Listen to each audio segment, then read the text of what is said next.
시간 우리에게 주시는 하나님의 말씀은 야고보서 1장 2절로 8절까지입니다. 함께 봉독합니다. 내 형제들아, 너희가 여러 가지 시험을 당하거든 온전히 기쁘게 여기라. 이는 너희 믿음의 시련이 인내를 만들어내는 줄 너희가 알미라. 인내를 온전히 이루라. 이는 너희로 온전하고 구비하여 조금도 부족함이 없게 하려 함이라. 너희 중에 누구든지 지혜가 부족하거든 모든 사람에게 후히 주시고 꾸짖지 아니하시는 하나님께 구하라.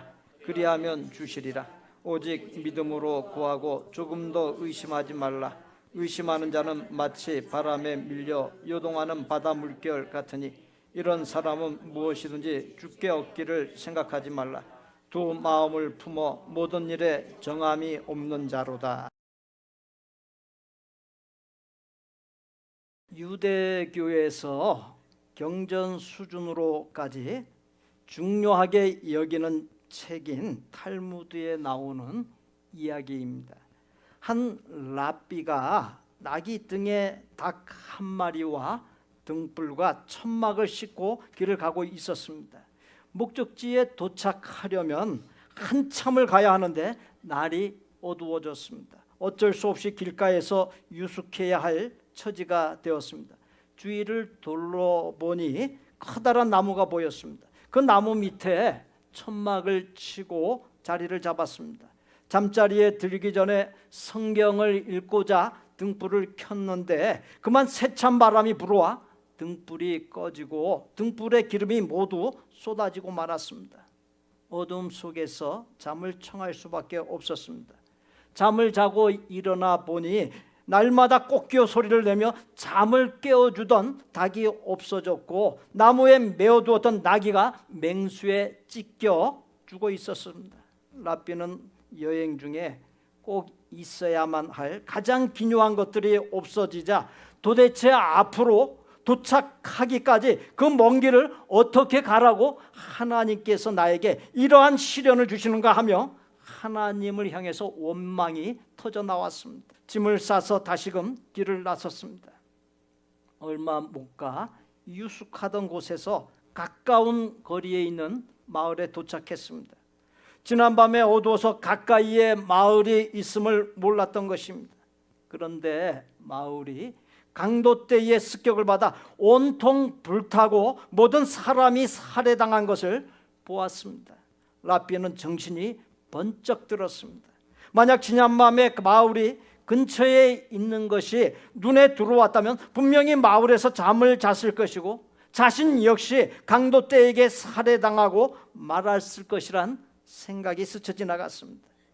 그것이 아니더라도 지난밤 자기 전에 성경을 읽기 위해 등불을 켰을 때 등불이 세찬 바람에 꺼지지 않았거나 또 주변 소리에 예민한 닭이나 나귀가 맹수에 잡아 먹히거나 찢겨 죽지 않고 소리를 질러댔다면 강도떼에 자신이 노출되어 자신 역시 죽임당하고 말았을 것이란 생각이 들었습니다. 랍비는 자신이 당한 시련이 도리어 자기를 죽음의 위기에서 구하는 전화위복의 결과를 가져온 것임을 깨닫고 하나님께 크고 깊은 감사를 드렸습니다.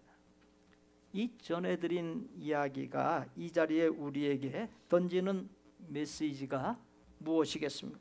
신실한 믿음으로 사는 하나님의 사람에게는 보이는 시련이 다가 아니라는 것입니다.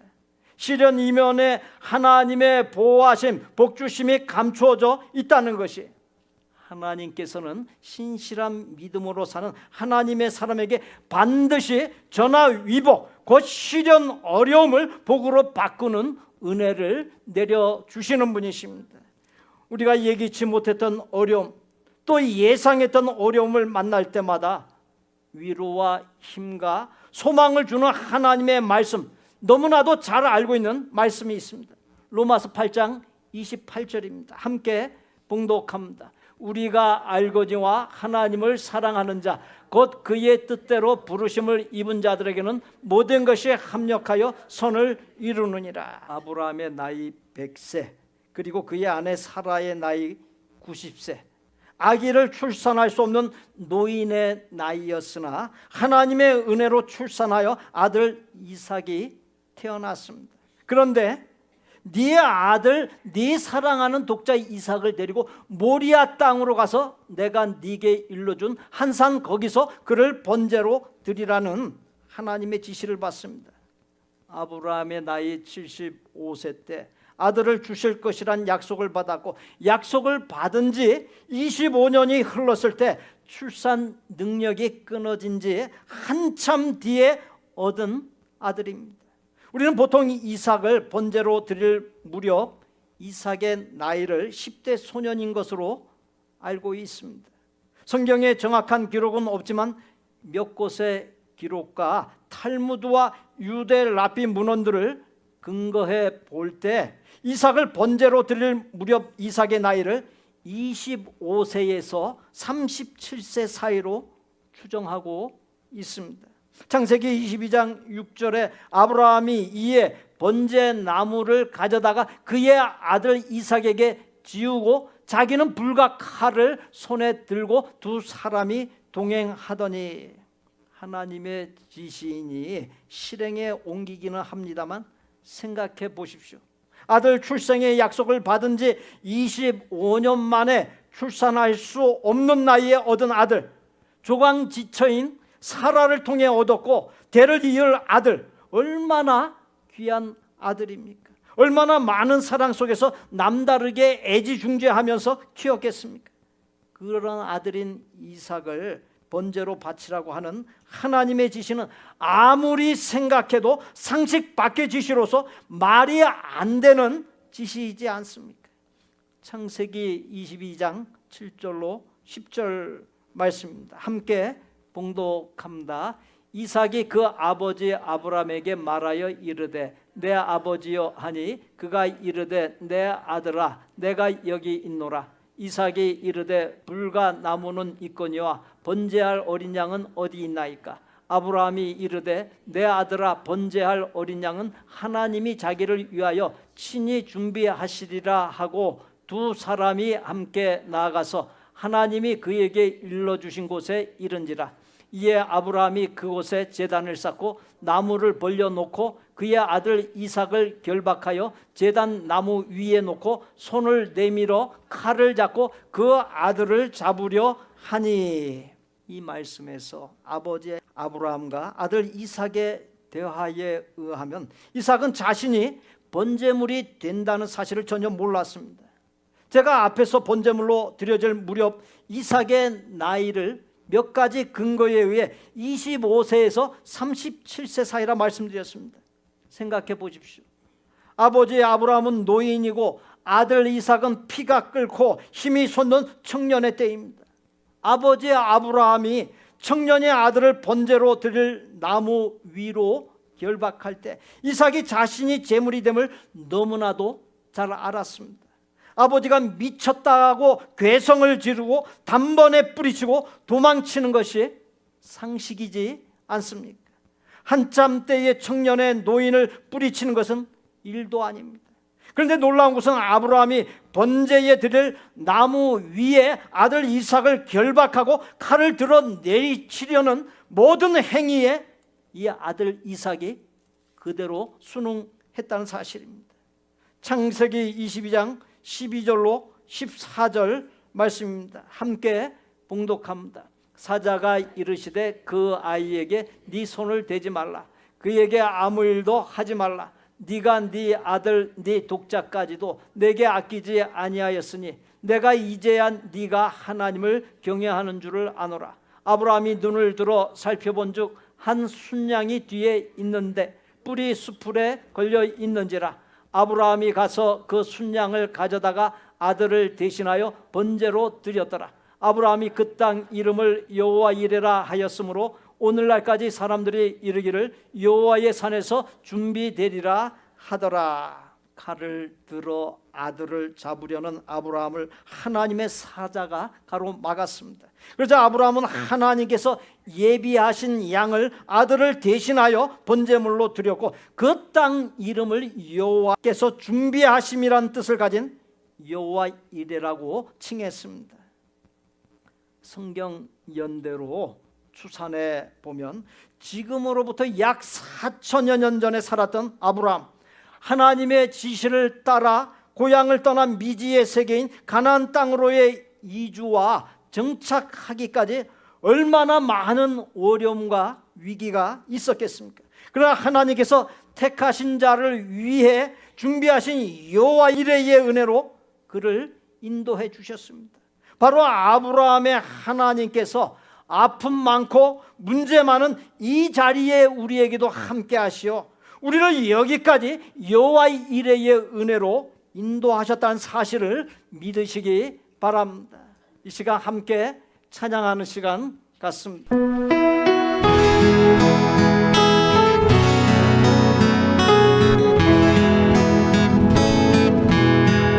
주께서 내 길 예비하시네. 주께서 내 길 예비하시네.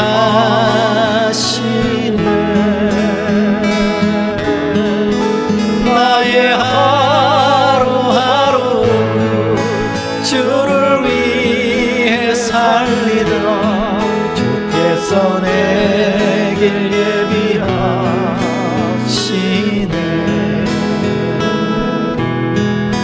나 이제 주를 따라가려네. 나 이제 주를 따라가려네.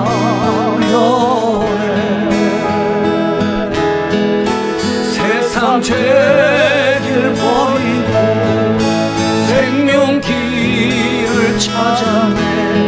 나 이제 주를 따라가려네.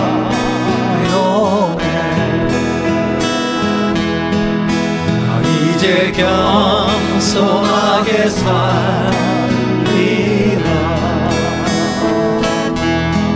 나 이제 겸손하게 살리라. 나의 하루하루를 주를 따라가리라. 나 이제 겸손하게 살리라.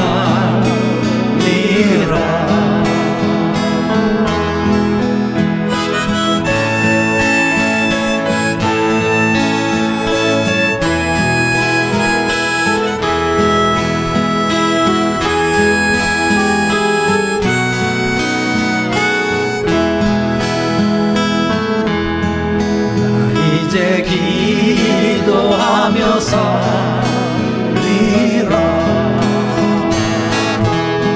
나 이제 기도하며 살리라. 나의 하루하루를 주를 위해 살리라. 나 이제 기도하며 살리라.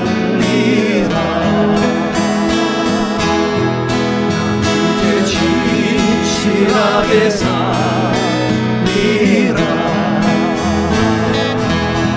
나 이제 진실하게 살리라.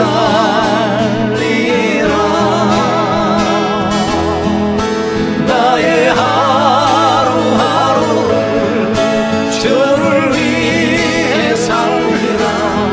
나 이제 진실하게 살리라. 나의 하루하루를 주를 위해 살리라. 주께서 내 길 예비하시네.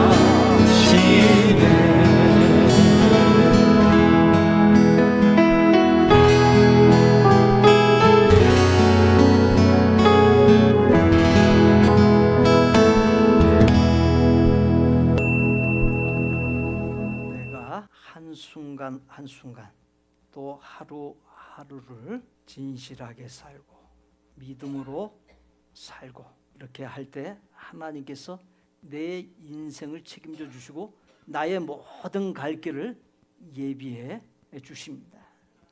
아브라함이 아들 이삭을 바친 사건을 두고 보통 아브라함의 순종을 이야기합니다. 저는 하나를 더 말씀드립니다. 그 사건은 아브라함의 삶뿐만 아니라 이삭의 삶에서도 최대의 시련이었습니다. 아브라함은 하나님의 지시에 순종으로, 그리고 아들 이삭은 아버지 아브라함이 하나님의 지시를 실행함에 대한 순종으로 생애에 있어서 최대의 시련을 묵묵히 받아들였습니다.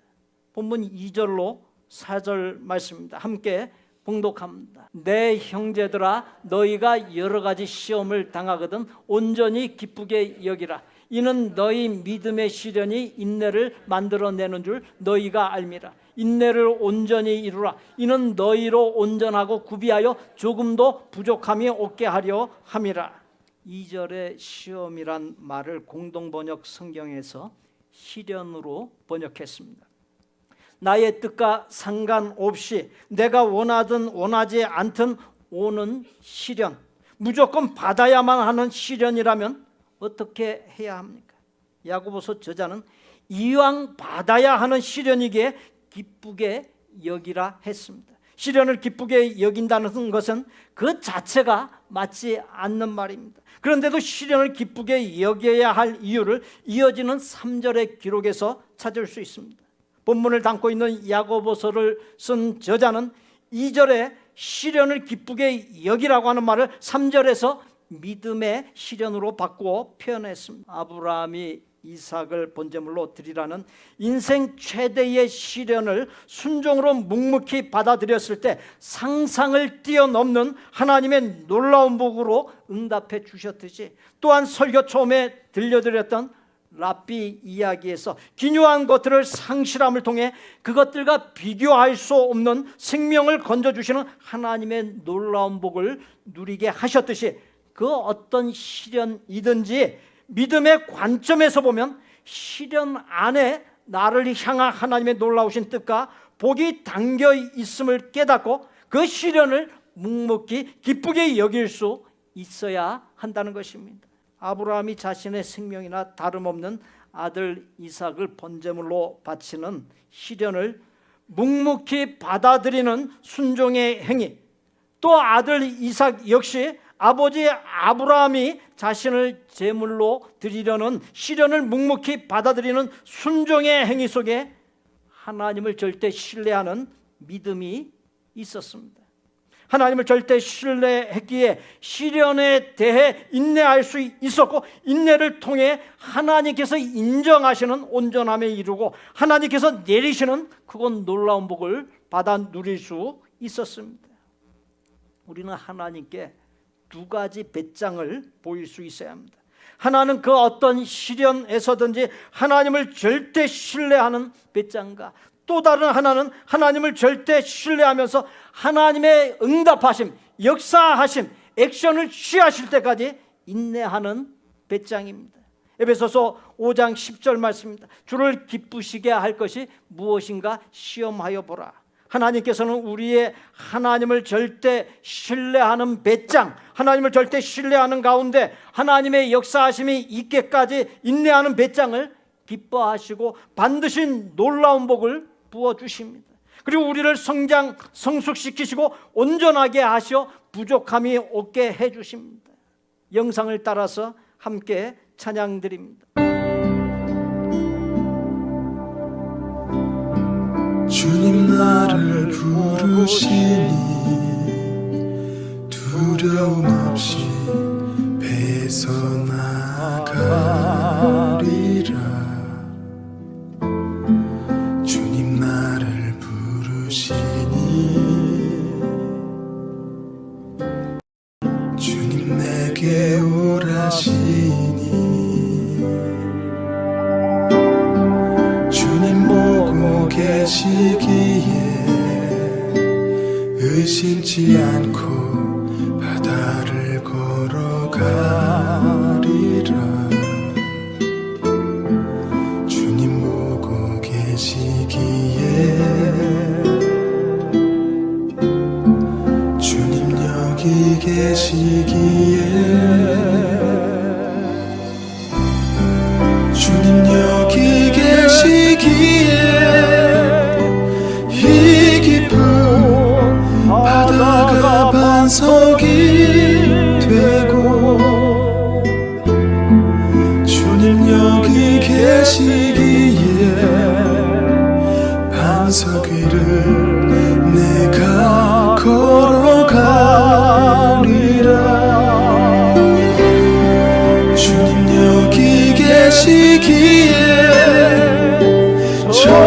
저것이 파도가 반석이 되고 주님 여기 계시기에 반석 위를 내가 걷습니다. 주님 나를 부르시니 두려움 없이 배에서 나가리라. 주님 나를 부르시니 주님 내게 오라시니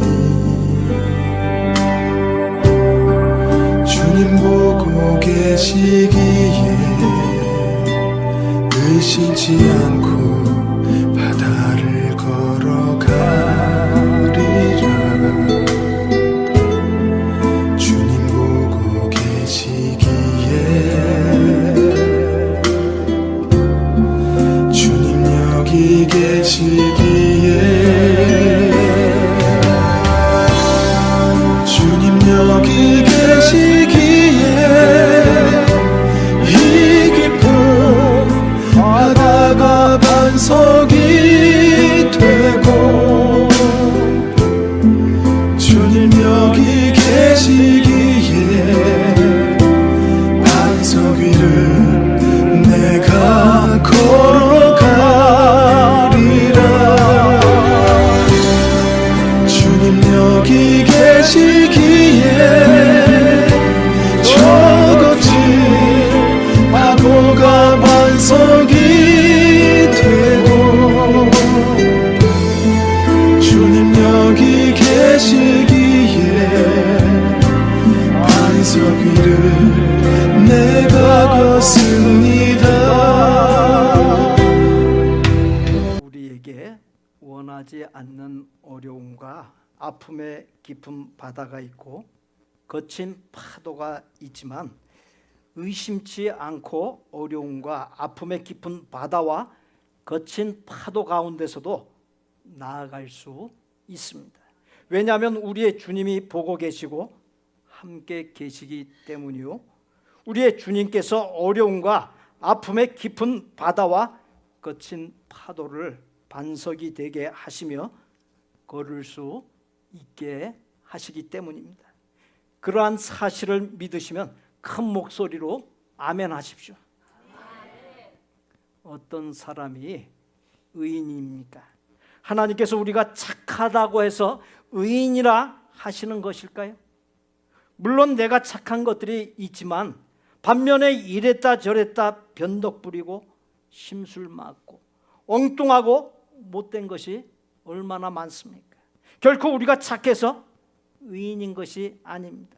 하나님께서 죄와 허물 많고 문제 많은 나를 하나님의 독생자 예수 그리스도의 보혈의 사랑으로 씻어 의인으로 인치셨기 때문입니다. 우리는 구원받은 후, 하나님의 자녀가 된 후, 하나님의 사람이 된 후에도 여전히 마음의 생각과 언행 속에서 죄를 짓고 살아갑니다. 그래도 의인이 될 수 있는 것은 하나님의 독생자 예수 그리스도의 보혈의 사랑의 능력이 계속 작용하기 때문입니다. 내가 하나님의 나라인 천국에 들어갈 때 최종적으로 결정적으로 그 예수님의 보혈의 사랑의 능력이 놀랍게 나타난다는 사실을 믿으시기 바랍니다.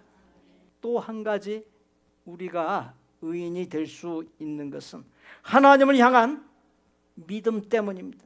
우리가 부족함이 많고 허물이 많지만 그런 우리가 하나님을 바라보고 믿음으로 살 때 그런 우리를 의인으로 인정해 주십니다. 사랑하는 성도 여러분, 그렇기에 오직 예수 그리스도의 십자가 보혈의 사랑의 능력을 붙잡고 의지하십시오. 오직 믿음으로 사십시오. 본문 5절에 너희 중에 누구든지 지혜가 부족하거든 모든 사람에게 후히 주시고 꾸짖지 아니하시는 하나님께 구하라. 그리하면 주시리라. 어려움과 아픔의 깊은 바다와 거친 파도 가운데서 어찌할 바를 모를 때, 또 하나님을 절대 신뢰하는 배짱, 하나님의 역사하심이 있기까지 인내하는 배짱이 부족하거나 없다면, 그러한 배짱을 갖추기 위해서 그 어떤 사람도 차별하지 아니하시고 모든 사람에게 후하게 주시고 꾸짖지 아니하시는 그 하나님께 지혜를 구하십시오. 구하되 어떻게 구하라 했습니까? 본문 6절로 8절입니다. 함께 봉독합니다. 오직 믿음으로 구하고 조금도 의심하지 말라. 의심하는 자는 마치 바람에 밀려 요동하는 바다 물결 같으니 이런 사람은 무엇이든지 주께 얻기를 생각하지 말라. 두 마음을 품어 모든 일에 정함이 없는 자로다. 기도할 때 믿음 없이 막연하게 그냥 형식적으로 기도하지 않으십니까? 아니면 반신반의, 즉 반쯤 믿고 반쯤 의심하면서 기도하지는 않으십니까? 본문을 담은 야고보서의 저자는 반신반의의 마음과 태도로 기도하는 사람을 바람에 밀려 요동하는 바다 물결에 비유했고, 두 마음을 품어 모든 일에 정함이 없는 사람이라 했으며 하나님의 역사하심을 보지 못할 사람이라고 했습니다. 무엇이 되었든 구하지 않는 것이 문제이고, 아니면 구하기는 하되 의심이 있는, 즉 정함이 없는 두 마음으로 구하는 것이 문제입니다. 그러므로 하나님께 구할 때 아주 작은 의심조차 떨쳐버리고 두 마음이 아니야 한 마음, 오직 믿음으로 구하십시오. 하나님께서는 구하는 자에게 어떠한 모양으로든 반드시 주십니다. 내가 하나님께 구한 것이 하나님의 마음에 합한 것이 되면 하나님께서 내게 구한 대로 응답해 주십니다. 그러나 내가 하나님께 구한 것이 하나님의 마음에 합한 것이 되지 않을 경우에는 하나님의 응답하심이 내가 원하는 대로가 아닌 정반대가 됩니다. 내가 구한 대로 주시든지, 내가 구한 것에 대한 응답을 지체하시든지, 내가 구한 것에 반대로 응답해 주시든지, 무엇이 되었든 하나님께서 나를 진정으로 위한다는 사실, 내가 사는 길, 부요하게 되는 길로 나를 이끄신다는 사실을 잊지 마십시오. 그렇게 하나님을 절대로 신뢰하고 나아가십시오. 2차 대전 당시 독일군의 폭격으로 영국의 어른 마을의 한 집이 완전히 파괴되고 말았습니다. 폐허가 된 땅 위에 서 있는 한 부부에게 동네 사람들이 찾아와 위로하느라 이런저런 말들을 건넸습니다. 동네 사람이 모두 돌아간 후에 남편은 아내의 손을 잡고서 우리는 다 잃어버린 것이 아니오. 당신이 있고 내가 있어. 건강이 있고 이 땅이 있어. 그리고 다시 시작할 수 있는 용기가 있고 하나님께서 함께하여 주심을 아는 믿음이 있어. 이 폐허의 집을 다시 지을 때는 옛날보다 더 아름다운 새 집을 지을 수 있지 않소. 자, 기운 냅시다. 다시 일어설 수 있도록 역사하실 하나님께 감사합시다라고 말했습니다. 저는 이 시간 전해드리는 말씀의 제목을 그리하면이라고 정했습니다. 그리하면이란 여러 가지 예상했던 어려움과 아픔, 또 예기치 못했고 알 수 없는 어려움과 아픔을 만날 때 온전히 기쁘게 여기면, 어려움과 아픔 가운데서 어찌할지 몰라 하나님께 지혜를 구하면, 하나님을 바라보고 하나님을 절대 신뢰하는 믿음으로 인내하면이라고 하는 의미입니다. 그 세 가지를 갖고 나아가면 후하신 하나님께서 역사하여 주시고 조금도 부족함이 없는 온전함에 이르게 하신다는 사실을 믿으시기 바랍니다. 우리 구주 예수 그리스도의 은혜와 아버지 하나님의 거룩하고 완전한 사랑과 성령님의 교통 내주 역사하심이 여러 가지 예상했던 어려움과 아픔, 또 예기치 못했고 알 수 없는 어려움과 아픔을 만날 때 온전히 기쁘게 여기고 하나님께 지혜를 구하고 어려움과 아픔의 깊은 바다와 거친 파도 가운데서 하나님을 바라보고 하나님을 절대 신뢰하는 믿음으로 인내하며 나아감으로 하나님의 놀라우신 역사를 보기를 소원하고 작정하는 아름다운 마음의 성도들과 성도들의 가족과 생업과 학업과 대인관계와 미래 위에 우리 복된 교회 신앙 공동체 위에 이제로부터 영원토록 함께 계실지어다. 아멘.